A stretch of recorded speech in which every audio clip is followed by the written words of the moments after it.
ચાલો મિત્રો, બજારમાં જે પાપડનું ખીચું મળે છે ને, તો આપણે ખાતા થાકતા જ નથી. એવું ખીચું આજે આપણે ઘર પર આસાનીથી બનાવવાનું છે અને પહેલી જ વારમાં તમે બનાવશો ને તો એકદમ પરફેક્ટ બનશે. તો ચાલો એના માટે આપણે સામગ્રી જોઈ લઈએ. પરફેક્ટ માપ સાથે 1 વાટકા જેટલો મેં ચોખાનો લોટ લીધો છે, 2-4 તીખા મરચાં લીધા છે, અજમો લીધો છે, મીઠું સ્વાદ પ્રમાણે લીધું છે, જીરું લીધું છે અને મીઠા સોડા લીધા છે, જેને પાપડી ખારો પણ કહેવાય. તો ચાલો હવે લીલા મરચાંને આપણે વાટી લઈએ. એની અંદર જીરું અને અજમો પણ આપણે વાટી લેવાનું છે. બહુ મોટું કે બહુ ઝીણું નહીં વાટવાનું, એકદમ મીડિયમ સાઈઝનું. તો મિત્રો જુઓ, તમે જે વાસણ લો છો ને એનું તળિયું જાડું હોય છે, જેથી કરીને લોટ નીચે બેસી ના જાય. તો મેં 1 લોટા જેટલું પાણી પહેલે જ કુકરમાં ઉકાળીને રાખી છે અને જીરું, અજમો અને લીલા મરચાં જે આપણે વાટ્યા ને એ અંદર નાખી દઈશું. અને તમારે છે ને 5 થી 10 મિનિટ સુધી ઉકળવા દેવાનું છે.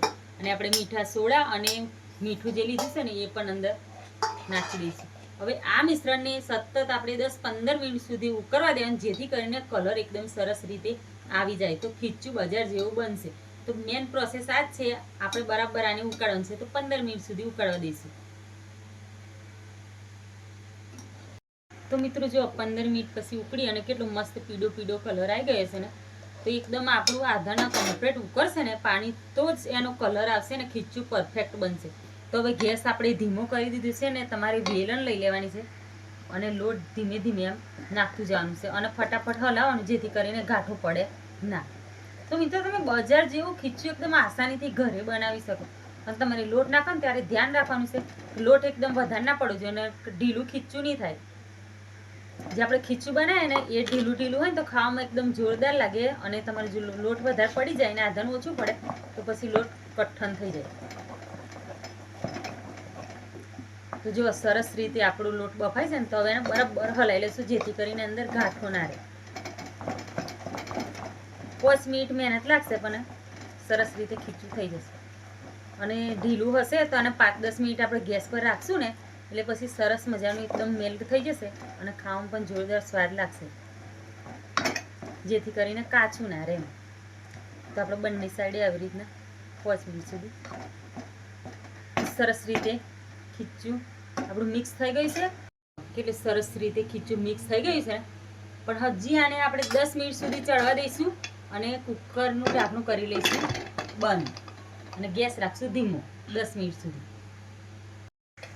ચાલો મિત્રો, 5 મિનિટ થઈ ગઈ છે અને તમે ખીચું જુઓ એકદમ કેટલું મસ્ત બફાઈને રેડી થઈ ગઈ છે. જો કલર પણ એટલો જોરદાર આવે છે ને ખીચાનો, કે તમને જોઈને જ મોઢામાં પાણી આવી જાય, ખાવાનું મન થઈ જાય. કેટલી સરસ બની છે ને. હવે આપણે આને સર્વ કરી લઈશું.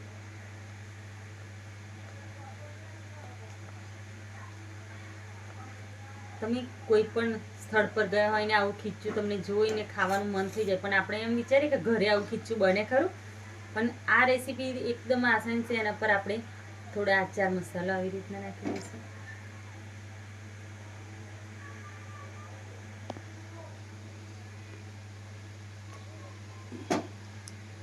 તો મિત્રો જો એકદમ બજાર જેવું ખીચું ઘરે બનીને રેડી છે ને, કેટલું જોરદાર દેખાવામાં લાગે છે, ખાવામાં પણ એટલું ટેસ્ટી લાગે અને તમારા મોઢામાં પણ પાણી આવી ગયું ને.